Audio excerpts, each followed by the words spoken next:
Welcome everybody to the first installment of the Tarheel Herald.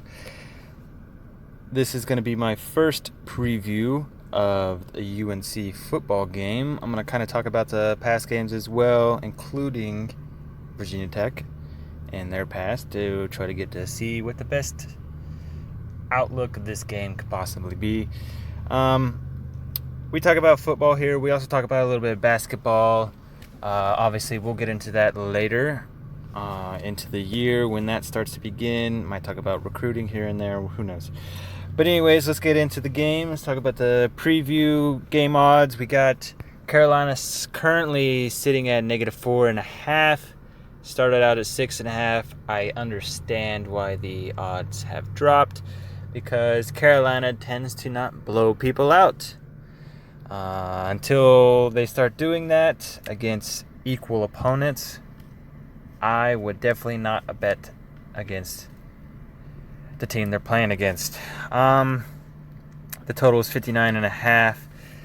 I really don't see this. I mean, obviously, unless it becomes a shootout like last year, which, first time ever going into 6 overtime for any team since obviously the year before, but with the new rule changes anyways, was a thriller. Anyways, I don't see it going over 59.5, but Virginia Tech has looked great so far with the run. We know Hendon Hooker and a lot of people have been out with COVID, but so far they handled their business well with NC State and Duke. Duke obviously not looking, fantastic this year, besides their first game against Notre Dame, which is a little weird that they held in check there, but could just be Notre Dame having early jitters. But Virginia Tech has done their due diligence in defeating bottom ACC opponents. Probably both of those are going to finish in the bottom 5 this year, including most likely Syracuse. We'll see how they fare through the rest of the year. They looked okay against Duke. Yeah, they beat Duke, just like everyone else apparently is going to do this year. So, they handled the job, especially with their numbers, and got it done. They were ranked 19th. I don't think that's a good ranking for them. I definitely would have at least ranked them in the top 15, probably around 15, because they haven't played anyone. But the challenges they faced, they deserved it, to be honest, to be in the top 15 at least. But North Carolina coming off a win against Boston College, you ask a typical Tar Heel fan, not what they wanted to see, especially on the offense. But we did get the job done thanks to Trey Morrison sealing the deal with that pick 2, I guess you want to call it that. They picked off the game end. Well, not game ending, but it would have been game tying 2-point conversion. So Jerkovich or something. I don't know. He was doing okay that game. Jerkovich was looking pretty decent. But the defense finally sealed the deal for us. It seems like the defense is doing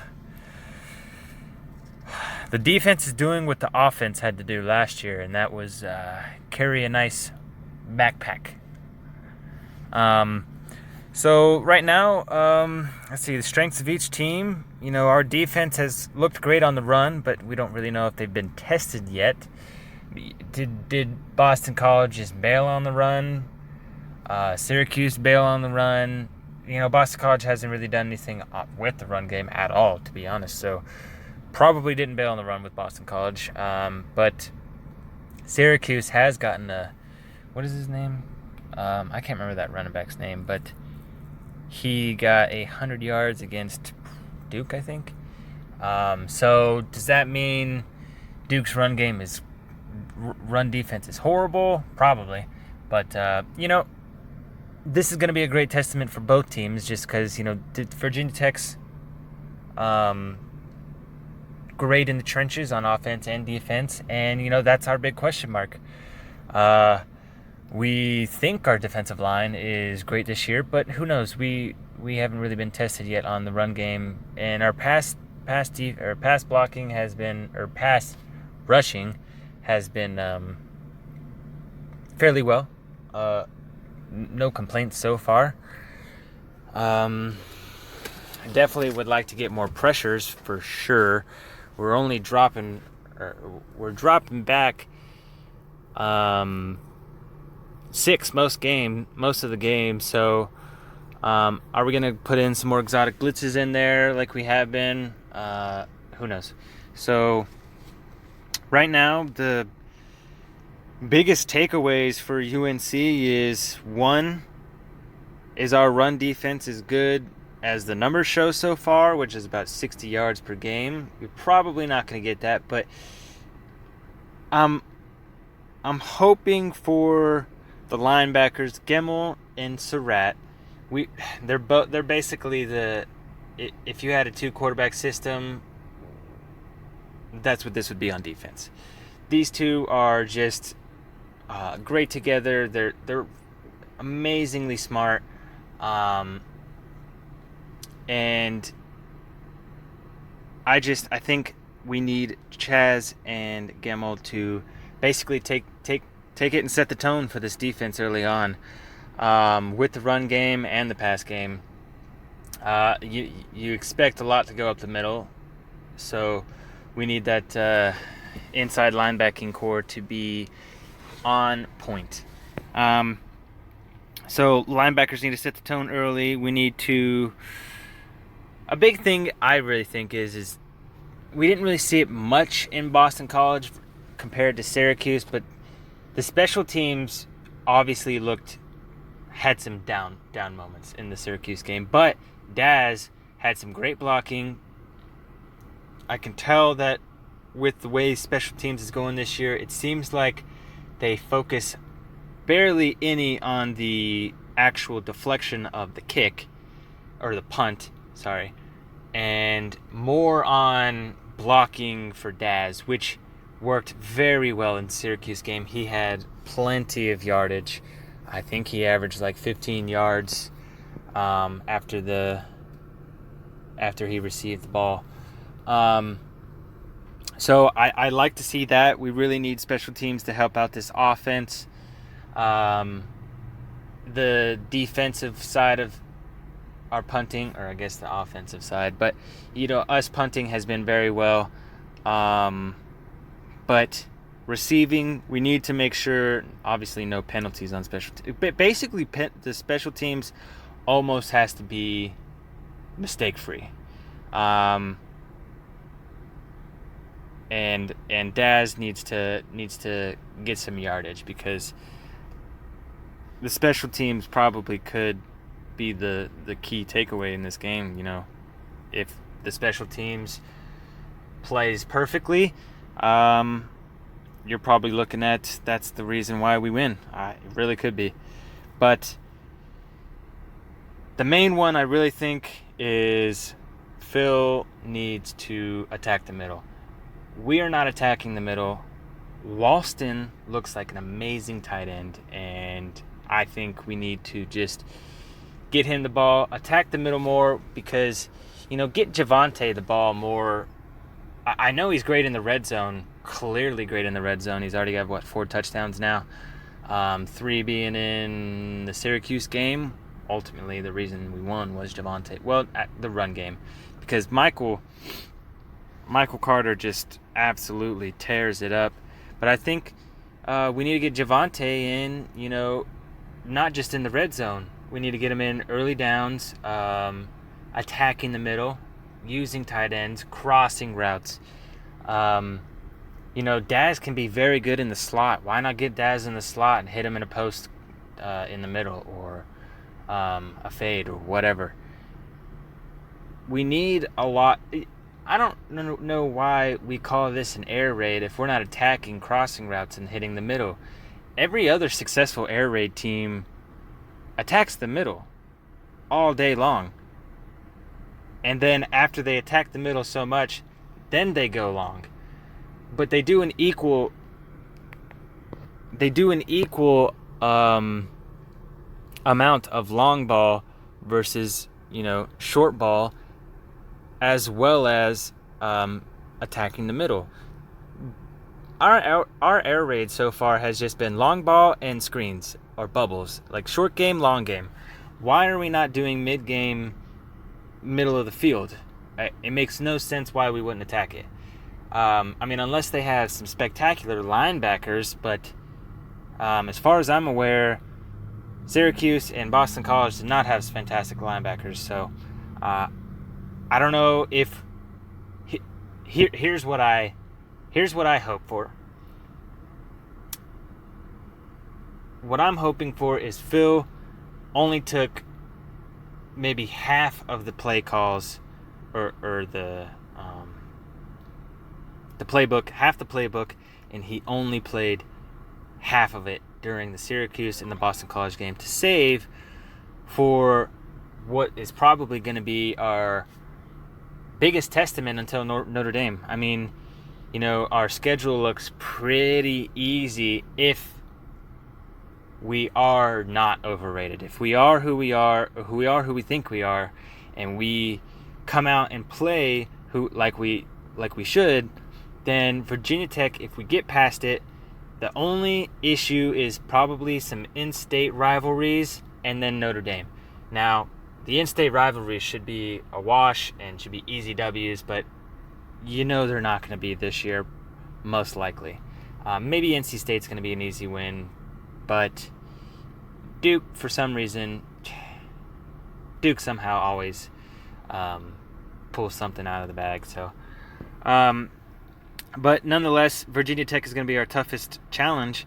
So, until Notre Dame. So, is he holding back until then, or does he just not like attacking the middle? I have to assume, because we had Bo hitting the middle a lot last year, a couple of tight ends here and there, but we didn't really get to, I can't remember what the one guy's name was, but we got to him like 100 yards last year. But, we have 8 receivers almost, it seemed like. I can't remember exactly, but we had, Newsome, we had De'Ami Brown, Chaffre Brown. Probably going to murder that all year until I get a clear understanding how to say that. I think it's Chaffre Brown. You had Josh Downs came in there, which they said he's definitely going to get some snaps. There's no keeping him off the field. So you got Bo, you got Walston, you got who else have gone in? But that's 6 already, and 4 was pretty much the most we had last year. So we got a lot of targets. Swing it 5 wide. I know our running backs are great, but swing it 5 wide. Swing it trip rights, trip lefts. Get the middle. Give the middle some love. I mean that's the main thing. So key takeaways. Linebackers need to set the tone. Special teams needs to have a near-perfect game, basically mistake-free. And attack the middle. We need better play calls. It seems like... And more checkdowns. Basically on the middle, If a tight end needs to be blocking, yeah, but then use him as a check down. Running back, use him as a check down. What's great is, if you do have trips with a tight end and a running back, you could run block for the trips and then, have the trips go out, have the tight end sit there and block, swing the running back out to either side, and then have a late tight end flash out the middle, and then do a little dink and dunk for 5 yards. I mean, you got to think Sam Howell last year threw 63% of the balls, completed 63% of his passes, and we had a lot of drop balls. We had a lot of inconsistent passes. We didn't check down the ball a ton. So if we can clean up the drop balls, which we've already had some issues with that causing interceptions. Yeah, Sam Howell was trying to squeeze it into De'Ami Brown, but De'Ami Brown did tip it up, so we'll go 50-50 there. But we need to be. I think it's the play calling. If we get better play calling, We have shorter third downs. We have better completion percentage from Sam. We have more opportunities to run the ball better if we just attack that middle with the and then if we attack the middle with the run and the throw, play action will be amazing this game. So play calling, get Sam a little bit more consistent, and just honestly, defense, just keep doing what you're doing and step up even more this game to prove that the offense isn't the only thing on this team that can get us a win. So closing thoughts. I don't know if I would bet on Carolina. I know 4.5 isn't horrible, but half our games last year, I'm pretty sure, were within 4.5, win or loss, and that's including the Clemson game. I wouldn't bet on it at all. I honestly would probably bet the under. I think you're gonna see defense do better this weekend. I could be wrong. I honestly think both teams are gonna either have offense thriving or defense thriving, and like I said, it's either gonna be like a 40-point total or an 80-point total, and close either way. Do I think it's gonna go to overtime? Possibly, but this one seems like more of a smash mouth type game to me. Probably way more running than throwing. I think we're looking at if Virginia Tech gets over 200 yards, not just with the one guy, with Herbert, but with, multiple people, because they got great runner quarterbacks. So if they get over 200 yards, you're probably looking at a Virginia Tech win. Basically, whoever gets to 200 yards rushing first probably wins, in my opinion. You wouldn't think to say that for North Carolina, but Michael Carter is sensational. Javonte Williams is just a bruiser. He's amazing. Great in the red zone. I want to see him more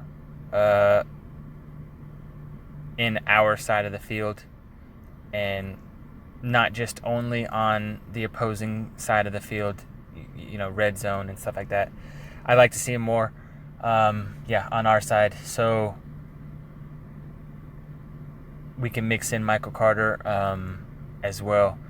If Michael Carter's in that red zone more, not just the red zone, but like on the opposing side of the field more, then we might, Michael Carter is just such a threat. Yeah, Javonte is a threat too. We know that, but everyone fears Michael Carter. So I would like to see Michael Carter on the opposing side more and Javonte on our side more and Michael Carter on the opposing side of the field more whenever our offenses get down on that side of the field. So with that, I probably would say you're probably going to look in lower 30s if the total is correct. But I think it's going to be mid-20s or, again, blowout. Not blowout, but, offenses are blowing out. Going about 40s, getting close to those 50s. So if I had to guess, I would lean more towards the defense, and I would say probably 29-27 with Carolina winning. But if Virginia Tech wins the money line, I would not be surprised because Virginia Tech seems to be one step ahead of us every year so far. So again, this is I'll see you guys probably at a after game prediction, hopefully, And talk to you guys later.